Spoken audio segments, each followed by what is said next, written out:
อ้าวมื้อนี้เปิดคลิปโดยการขุดน้ำสร้างเนาะนี่ทีมงานเนาะน้ำสร้างบ่มีน้ำใส่แล้วทุกคนเนาะนี่ทันอาหงเนาะกำลังดึงไปเนาะทุกคนเนาะกำลังดึงทองกำลังดึง เบิ้งหนีทองแล้วแห่ถาดเนาะบ่อหินเนาะเบิ้งเล็กน้อยท่าเก็บ2 คนนี่ผู้ทาเก็บกับทาเก็บเนาะนี่จะให้เบิ้งเนาะ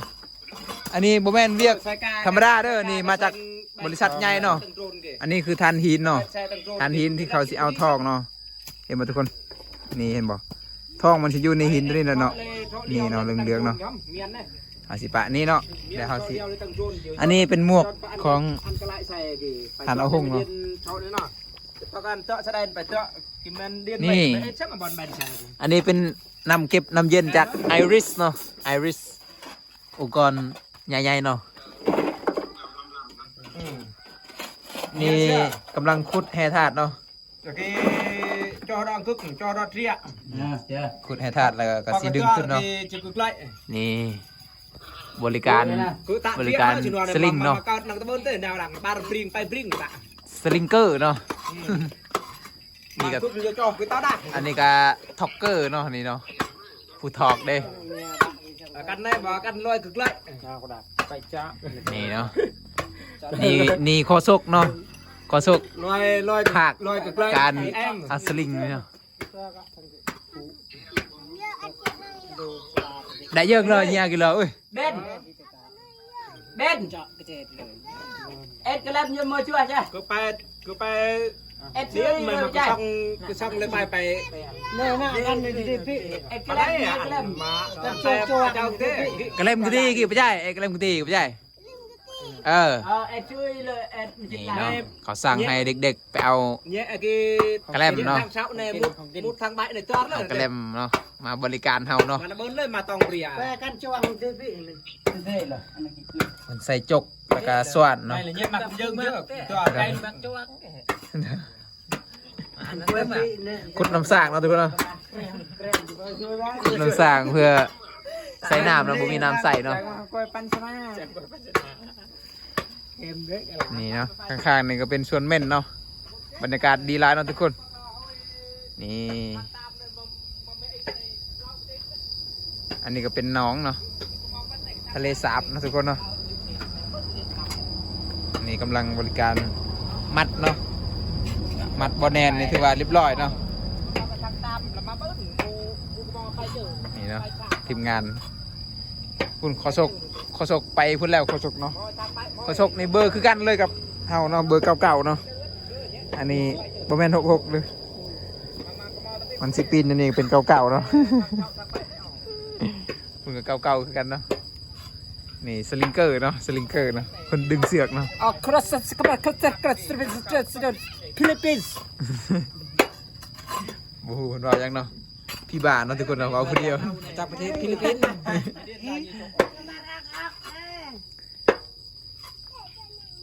เอ็ดกี่เอ็ดเลยจ้าแต่ก่อนเอ็ดอันเนี้ยนี่คุณเอากระเล่มมาแล้วเนาะเอา2 อันเนาะ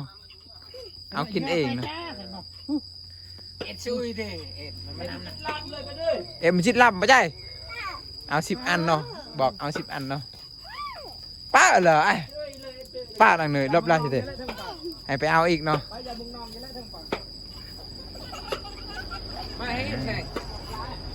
เอาทีมงานเฮาว่าจังไดเมื่อยแล้วป่ะยังป่ะร่างกายเมื่อยบ่ไหว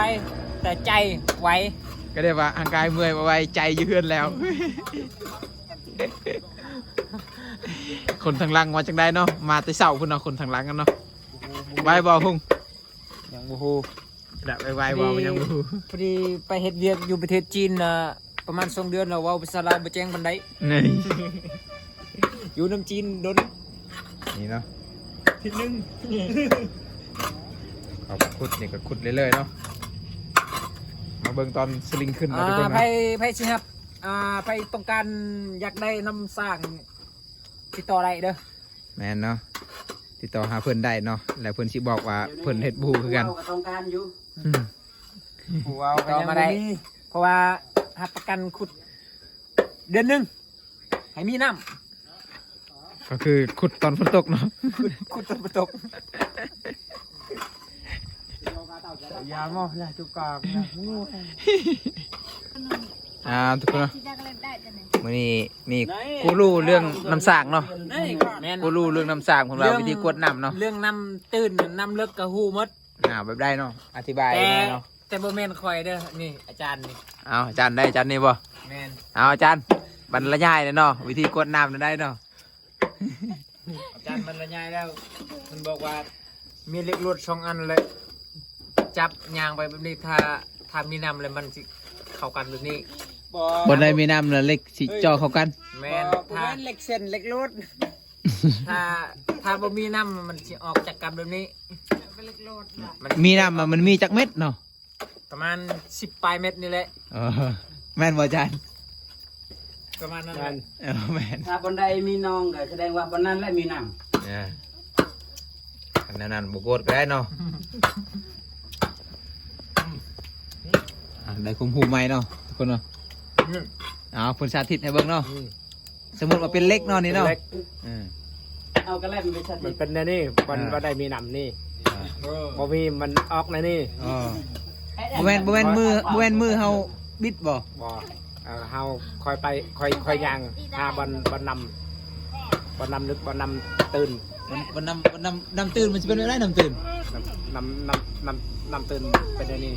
น้ำเลิกมันเป็นอะไร นำลึกเป็นนี่ซื่อ การเฮา การ การเฮา ตื่นนี่เลย เฮายางเลาะแบบนี้แหละถือไม้มันยางเลาะได้เนาะ ยางเลาะ ยางเลาะตามทางบ่ ยางเลาะตามกระดานเรือนนี่แหละไอ้เฮาจะกดน้ำนั่นแหละ เรียกว่ายางเลาะตามทางนั่นนี่ สุดเลยนำตื่นบนทางเก่ากุดได้บ่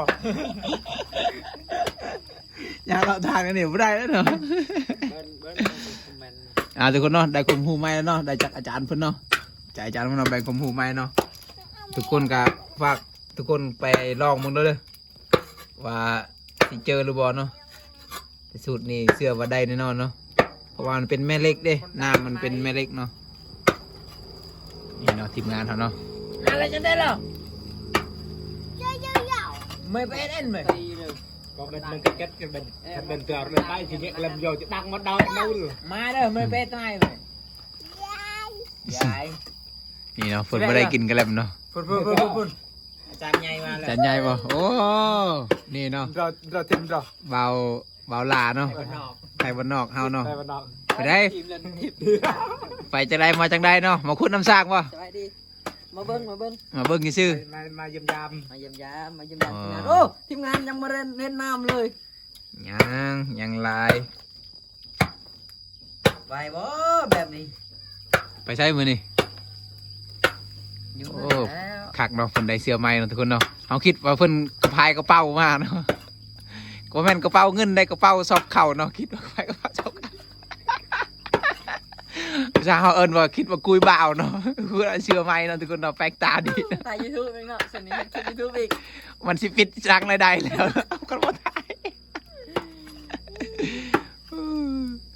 เสื้อผ้าเนาะทุกคนเนาะบ่าวไทยบ้านนอกมาเยี่ยมมายามเนาะ บ่าวคำ SK บ่ SK ทอนคำได้ชื่อสอง แม่นนั่นแล้วถึกแล้ว บ่คือว่านิ้วหนึ่งนะคือว่าย กไปทั่ว บ่าว อ๋อ คำ ยอกไปทั่วบ่ ให้คนหูจักแน่เนาะ แม่น บอกชื่อซองเลยบางทีคนเห็นเขาเจ้าก็อยากไปติดตามนี่นะ ติดตามได้เลยทุกคนเด้อ เดี๋ยว สอง ถ่าย เฮา ระดับโลกได้จะถ่ายนี่ ระดับโลกเนาะเพิ่นเนาะ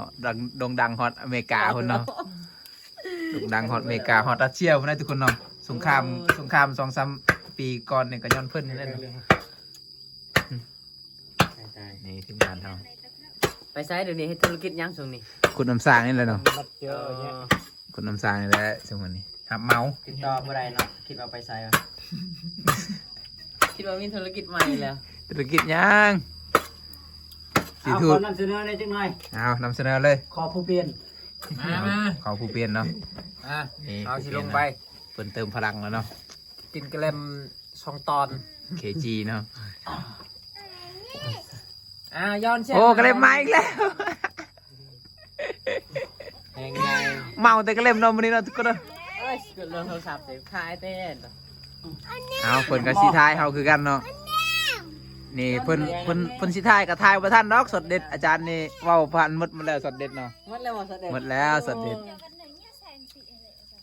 มา เอาเบาลาเพิ่นว่าสิลงคุดน้ำสร้างเด้อทุกคนเด้อเพิ่นใส่ยูนิฟอร์มแบบครบสุดแล้วเนาะ ฟังเลย เอาหุ่งนะได้เอาหุ่งลงมาหุ่งเอาหุ่งเนาะเอาไว้นะหุ่งลงไปแล้วเนาะก่อนเค มา จีเนาะ สิลงไปเอาทอง ลงไปเอาทองเนาะทุกคนเบิ่งวิธีการลงเนาะเพิ่นสิบ่ลงได้แบบค่อยๆเพิ่นสิโดดลงบัดเดียวเนาะตูดๆเนาะทุกคน สไลด์ลงเลย ทางพุ่นนะดำเนินรายการแล้วทางพุ่นเนาะทุกคน คลิปยาวเลยเดี๋ยวก็เปิดฉากมาห้องทีก็ เอาล่ะทุกคนเนาะเพิ่นกำลังสิลงไปเนาะแต่เพิ่นเคินเนาะจะเคินไปเนาะ ไม่ได้เกินได้สไลด์ลงมาเดียวเลย เอาคนเคจีเขาลงบัญชาการแล้วเนาะทุกคนเนาะ เลไว้โอ้พวกออมเนี่ยตอนเลไว้ ตอนนี้ก็คือพาทุกคนมาเบิ่งเนาะ นี่ ทีมงาน เอา ของละเอ็กคุด สลิงเกอร์นี่กำลัง มีน้ำใส สิโยนคุลงแล้วทุกคนเนาะ พี่น้อง นี่ทาง จำเป็น บี พี่น้องเนาะ บียังเนาะ BK กำลังสิขุดแล้วขึ้นมาแล้วก็ให้คอนเคจีลงไปตักเนาะ ก็ต้องใส่เหือใส่แห้ง ตักใส่อันนี้เนาะทุกคนเนาะ อมในแสงยังลึกให้อยู่ตั้งแต่จ้า เอาสบายดีพ่อน่ะ บรรยากาศบ่ดีเนาะทางในนะบ่มีทางไทยเท่ คุดไปจังแม่นละ ประมาณ ไอซีแปลงกัดตะซอก เป็นกว่าแล้ว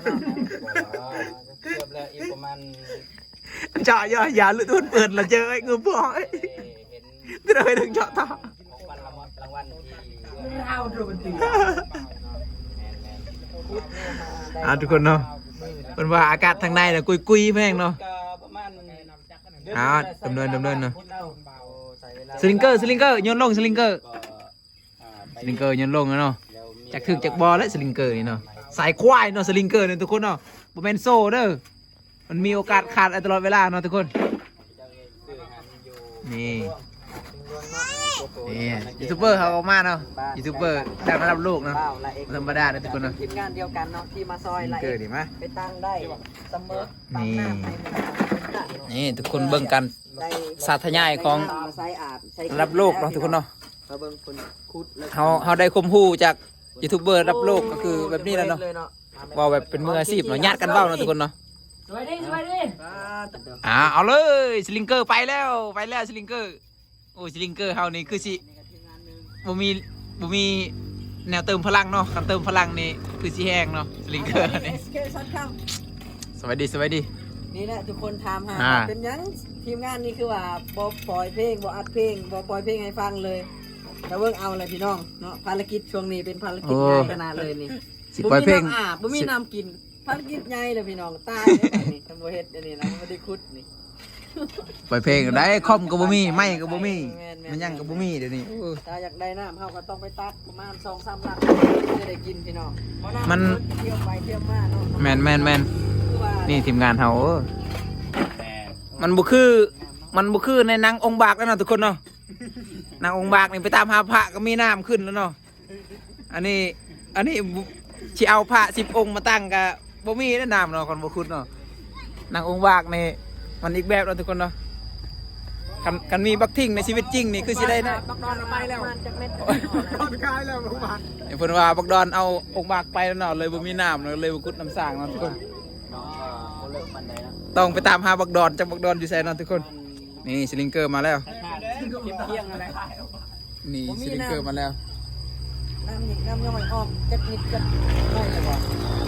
ยังบ่ได้บ่มีแววเลยเนาะ กำลังสัมภาษณ์กันเนาะทุกคน เนาะ ไว้ให้เป็นเรื่องของยูทูบเบอร์ระดับโลกเขา นักแห้งเบิ่งลูกปักใหญ่ๆมันสิไงก็จบแล้วเนาะบ่บางเทื่อสิพอค่ำอยู่ นี่เนาะสลิงเกอร์ครับทุกคน โอ้ยขุดมาเลิกๆนี่เจอ บ่แม่นว่าที่อาตาสิพ่อแต่มันต้องพอแน่นอนอยู่ลูกมันต้องมี ต้องพอแน่นอนเนาะ ต้องมีเอาทุกคนเนาะ นี่แหละนะคะเวรใจตา ทางสมมุติว่า คนว่า เจอแร่แพงๆแร่สำคัญนี่ก็เอาบ่เป็นแล้วเฮาเนาะทุกคนเนาะ คอนเคจีเนาะชนบทเนาะ สมมติว่าเจอทองนี่ก็อมเลยแหละเข้าปากเลย เพลงบ่ฮอด100 ล้านวิวก็จังซี่แหละพี่น้อง ไปรับจ้างเนาะแต่ละมือโอ้ยตาย สลิงเกอร์เฮาก็2คนเนาะ นี่ก็ยูทูบเบอร์เนาะ อันนี้เพิ่นว่าสิลงเด้อจะน้อยเด้อนี่เด้อเพิ่นว่าสิลงขุดเนาะ SK บาซอนคำเนาะนี่เนาะโอ้ย คิดว่า เป็นจังไดเพลงเฮาช่วงนี้นะ คิดว่าสิลงขุดมาถ่ายคลิปซื่อๆโอ้ เพลงเฮาจังไดช่วงนี้ เพลงใด เพลงเฮา เพลงใดเพลงเฮา มีเพลงใหม่บ่ปล่อยบ่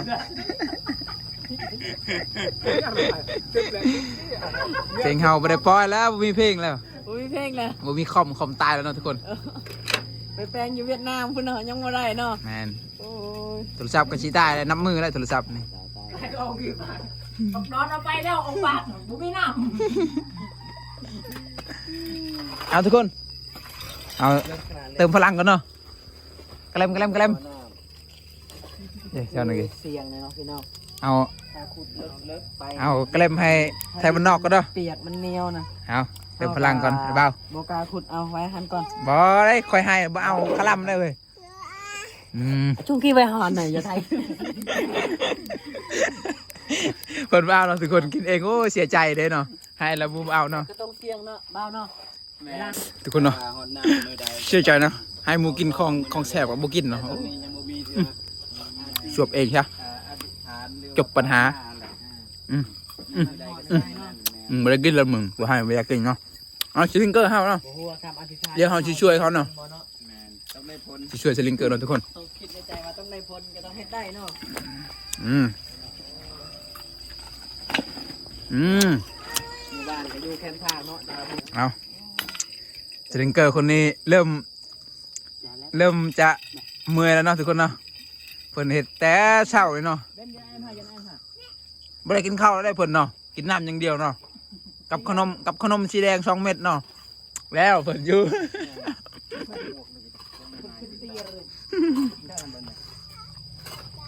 ดังเบิ่มเว้ย เอ้าแสดงเดี๋ยวอีกเราเหรอแสดงเหรอเป็นเลย เอามา สินี่ซึนซึน มันมีแห้งอยู่ป่ะ เป็นกันเลยหนึ่งตัว มีแห้งยังไวอยู่ ไว้อยู่เนาะไอ้ว่าถ้าบ้านนอกเฮาสิโดดลงบ่เพิ่นว่าสิบ่ลงตีนก้อนเพิ่นว่าสิลงเอาหัวลงก้อนนะเพิ่นว่า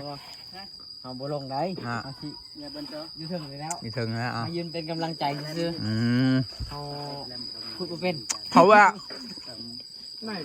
มายืนมากำลังใจซื่อเด้อบ่ได้มาซอยเด้อพี่น้องเด้อ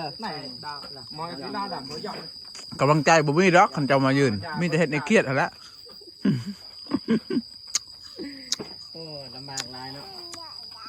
คนอังซานทุกคน ถ้าเอ็ดไปได้สิจ้ะ เตะบ้านก่อนจากบาทเนาะ ได้ผมจะได้จวงตา นี่เตะบ้านอ้าวสลิงมาอีกแล้วสลิงมาอีกแล้ว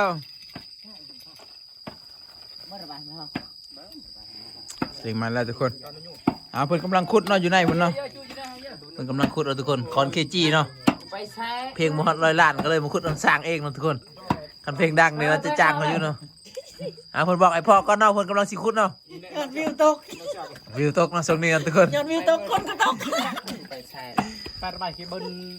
ช่วงนี้บ่มีเงินเนาะทุกคนเนาะก็เลยมารับจ้างครับเมาขุดน้ำสร้างเนาะ ว่ามีระบาย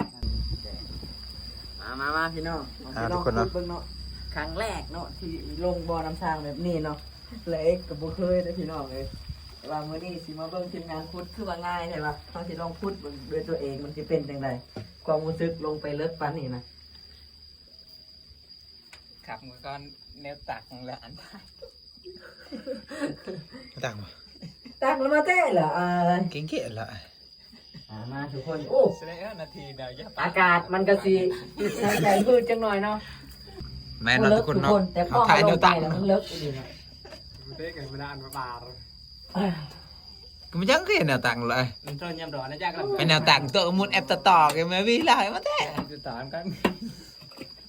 คือมาวิลาแท้เลย มันต้องพี่ใช่ไหม ไม่แก้ไขตรงรูปภาพกี่แท้เลย พอทีทุกคน ขี้บ่ ทีแข่งโคตรโอ้ยคิดไปจังไงวะ ได้ยินว่าแจ้งเนาะทุกคนเนาะ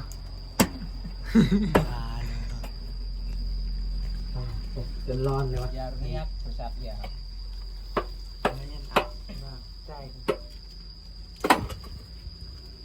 เอายกเลย หลั ย ง ก แล้ว เมื่อยเป็นเลยอันนั้นใจเลยล้านบ้านโน่เราต้องปืนเบาให้บ้านนอกมาเบาลายเอกอ่ะ ไลค์เหรอเป็นผู้ตลาดช่องยาวเอฟซีแล้วเออชื่ออะไรกันแทมอนี่ ไปแจ้งเลยครับแจ้งเขาคือไป โอเคนี่ก็ ล เดิน มาเติมอีก2 เอาเฮ็ดไรเฮ็ดน่ะเหรอจากแอร์บอกเลยใช่ไหม มา แต่ว่าลังกล้วยเหรอ cái này là cái này là เป็นว่าควันสิรอดแล้วนะทุกคน เต็มหมดเลย cái này kia เก็บบ่ cái này là gì nào น่ะเก็บมึงเก็บ เตะจุ่มมวย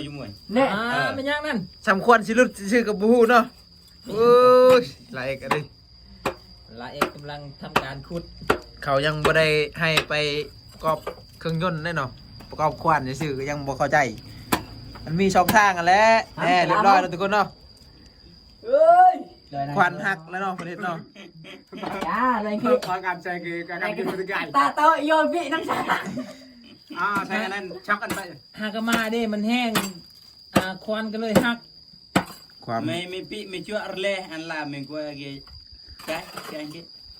หาลายมันเนาะเขาเอิ้นมาหาลายมัน เบาไทยบ้านนอกบ่แม่นเบาลาเอก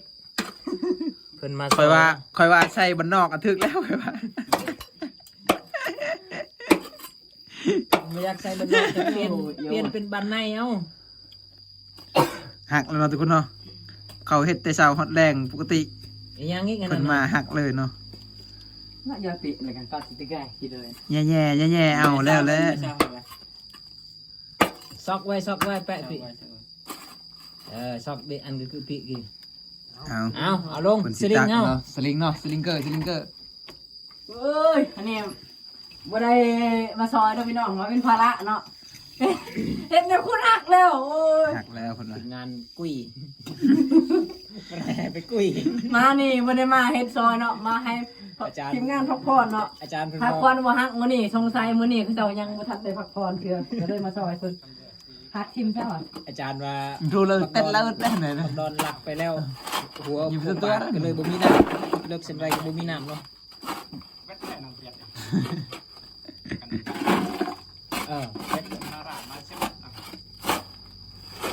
ตะกันกุยอันเอียนเหรอกันกมาร์กี่เหรอมาร์จะต้องรัวเหรอ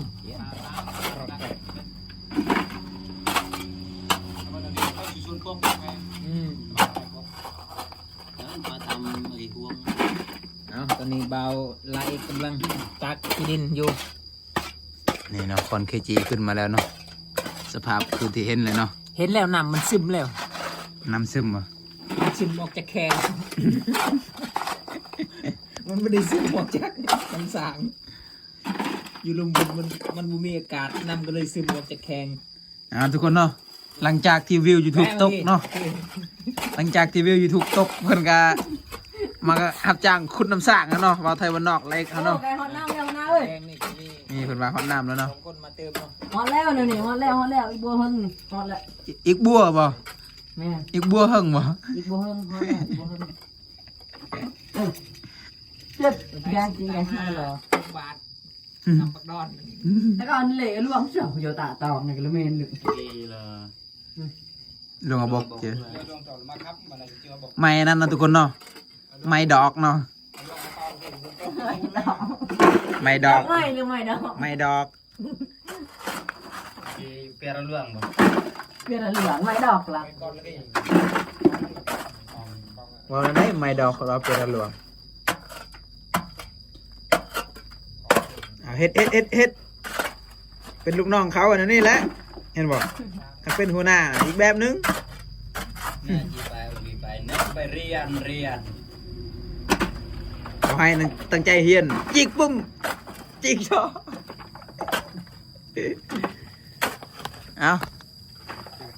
ทีมงานสลิงเขาเนาะสลิงเกอร์บาร์เล็กเขาปล่อยแล้วเนาะ เดี๋ยวเลยเจ้า แปะเมื่อกี้มันเลยเนาะก็ดังไอ้หันตักขึ้นมาแล้วทุกคนนี่ทันหงเฮานี่เบาเมื่อยเลยเนาะ วิธีกุ้ยก็ต้อง แต่เสานี่เนาะทันหง เจ้า เนาะ จัดในคำตาต้องเล่งได้ แม่นนี่ ตาต้องเล่งรักเจ้าจัดนังที่แกงกี่เล่อัน ได้ยินเสียงสลิงดังกริกนี่คือกริกจังเนาะพระเนหูดีเนาะ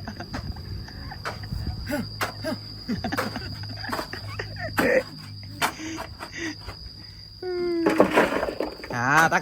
กขุดละ2 กีบเด้อขุดละ2 กีบเด้อ คูละ200แม่นคูละ2กีบเนาะคูละ200กีบเนาะ เยอะ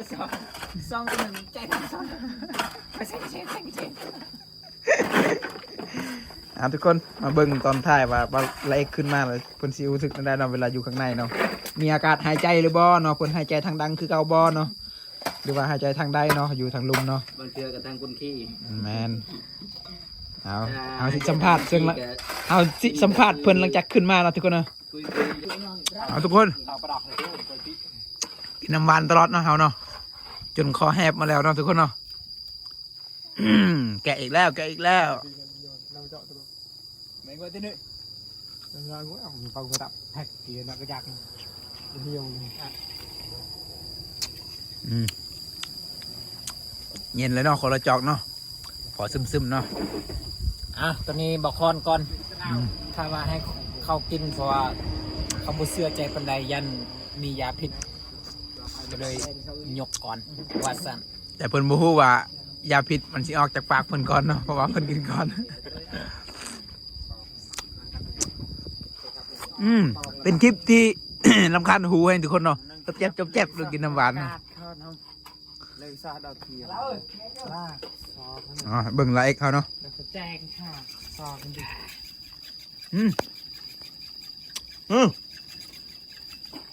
แน่รู้สึกแล้วว่าบัดนี้ทางสวดเราแล้วเพิ่นว่าเนาะ เลยซอกมันแล้วเห็นแล้วล่ะ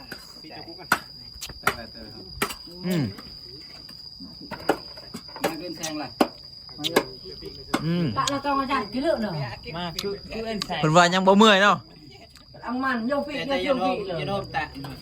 vô thì kìa แตะตรึบมันเลยแตะเลยตรึบมันปิดเลย เพิ่นว่ายังบ่เมื่อยเนาะ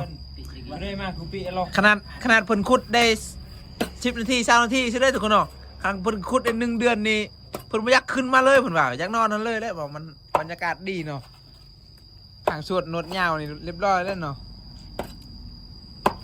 เพิ่นว่ายังบ่เมื่อยเลยเนาะเพิ่นว่ายังขุดได้อีก 2-3 ชั่วโมงเพิ่นว่าเอาเฮ็ดเข้าไปวันนี้เนาะ อันไหนเถอะ5 เมตรปลายเลยกันเลยกับ11 เมตร2 เมตรเนาะระไว้นะเลยตัวนี้ นี่ทุกคนเอาละหาสู้ๆเนาะ มาเล่นในงวดเอสได้ดอกเลย บ่ละเอาบ่น้ำหวานบ่ละ đấy đâu อาปากเด้อเฮาสิถอกลง น้ำวานไร เอานี่นัก อมเสือกนี่เอ้าคันจะกินน้ำบานเด้อ นักเย็นเนาะอย่างเราไปลอกมาอย่างนักเย็นเนาะ มันยินน้อยแต่มันอร่อยนะคะ นี่ นี่อาจารย์เขาเนาะอาจารย์เขามาเบิ่งงานเนาะคุมงานเนาะ แสดงว่าผู้นี้เป็นแล้วผู้นี้อร่อยนะคะ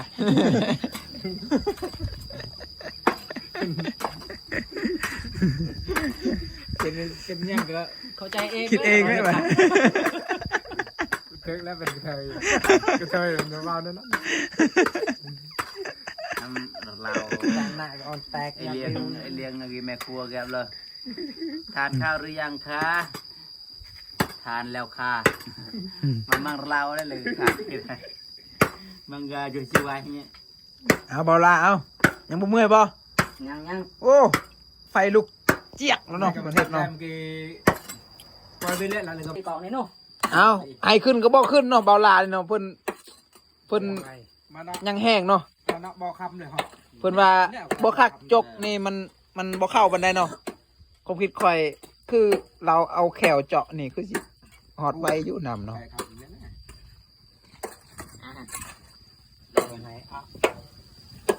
โอ้ยจะเนี้ยนึงเด้อ à đúng rồi โอ้ยตายนะ giờ bẹ xin ตัวนี้เล่ได้ดังไร เมาน้ำหวานเนาะเย็นตลอดเนาะ เล่ให้โอเคปี กระดานกินเล็ก บ่ถือกีบมันเนาะทุกคนเนาะ นอนดอ คันเข้าทางกีบหินนี่ได้นี่มันสิออกมาง่าย ปาละลิ เอาขึ้นมาเอาทุกคน nãy giờ tròn này มาลุ้นเนาะว่าเบาลาสิขึ้นได้หรือบ่เนาะ nó sắt lúng anh nung ngập màu นี่เนาะคือกบโดดลงนองนี่เนาะ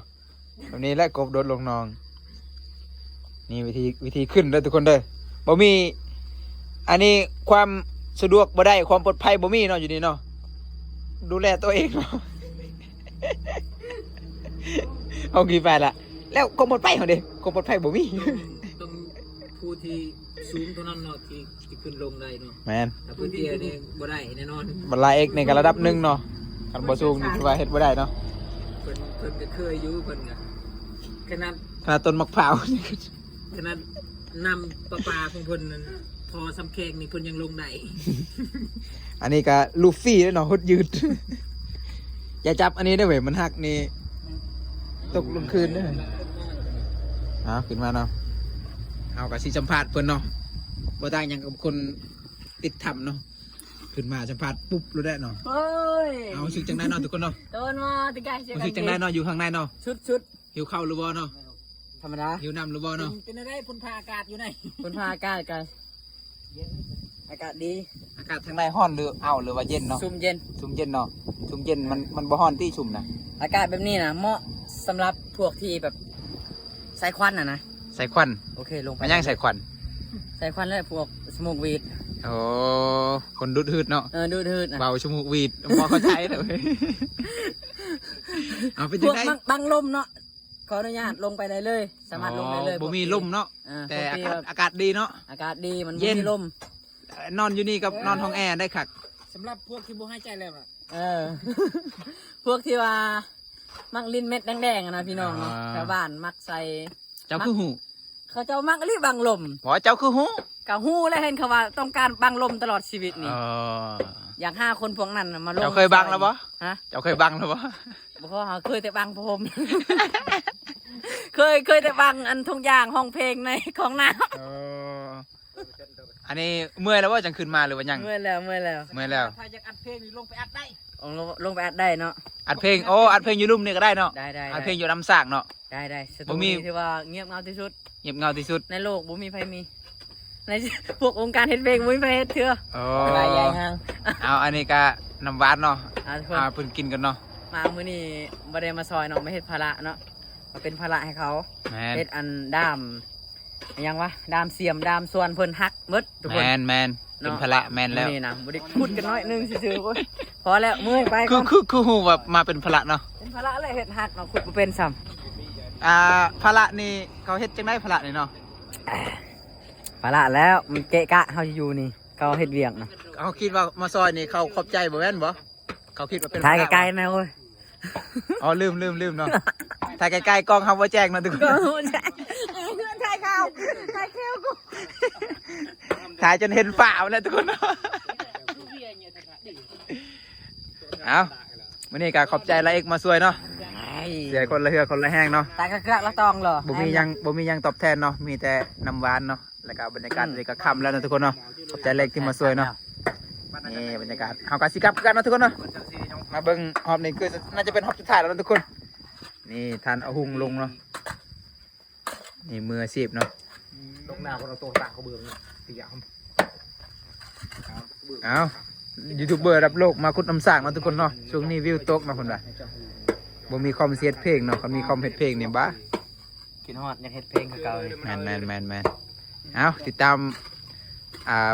การดำเนินงานของเราต่อไปเนาะทุกคนเนาะนี่หลายคนก็นั่งแล้วเนาะน่าจะเมื่อยแล้วเนาะนี่พวกนี้ก็ยังปอกแป๊กอยู่เนาะเอาทุกคนบ่าวเราเอกกำลังเมื่อยเนาะ เมื่อก่อน เพิ่น ขอบใจ ผลไปส่งมุ่งเนาะเมียโทรหาเนาะไปซื้อมุ่งก่อนไปเป็นมุ่งเลยเนาะโอ้ยเขานำหาเราทุกคนเนาะกลับแล้วเด้อนี่สลิงไปแล้วเนาะ หลอดสุดท้ายแล้วบัดนี้ ส่งให้อาหุงเขาเนาะ ตักหมดตัวนี้ก็สิพักผ่อน นี่ เพราะว่าตัวนี้ก็ อาจารย์คนใหม่มากเนาะทุกคนเนาะนี่ 5 โมงแล้ว ครูวัวต้า ผู้วางแผน แม่นเพิ่นว่าเพิ่นว่าขุดอยู่นี่บ่เฮ็ดน้ำแล้วเนาะเพิ่นว่าสิขุดใหม่เนาะทุกคนวางแผนใหม่เนาะนี่ขุดข้างๆนี้เพิ่นจะขุดเนาะอันนี้บ่เอาแล้วเนาะอันนี้ยกเลิกเนาะ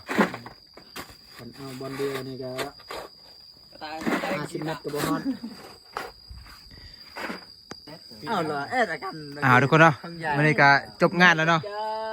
เอาหุงคนขึ้นมาแล้วเนาะ ปืนก็ได้ นี่จบมื้อนี้ได้งานเฮาพอดี5 โมงไปปลายๆแล้ว ยืนไหนอ่ะ อาจารย์เฮากลับก่อนแล้วทุกคนเบอร์99เนาะ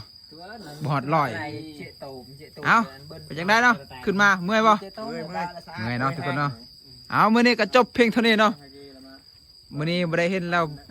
เบาหน้าเอาเนาะจบแล้วคลิปนี้เนาะเอาขอบใจที่เบิ่งจนจบเนาะทุกคนเนาะชมบรรยากาศตอนท้ายเนาะนี่บรรยากาศดีทุกคนเอาสิไปเตะต่อเนาะบัดนี้เนาะพุ่นแล้วต่ออยู่พุ่นแล้วขอบใจสำหรับการรับชมเนาะฝากติดตามกันเด้อทุกคนเนาะเป็นกำลังใจในคลิปต่อไปเนาะทุกคน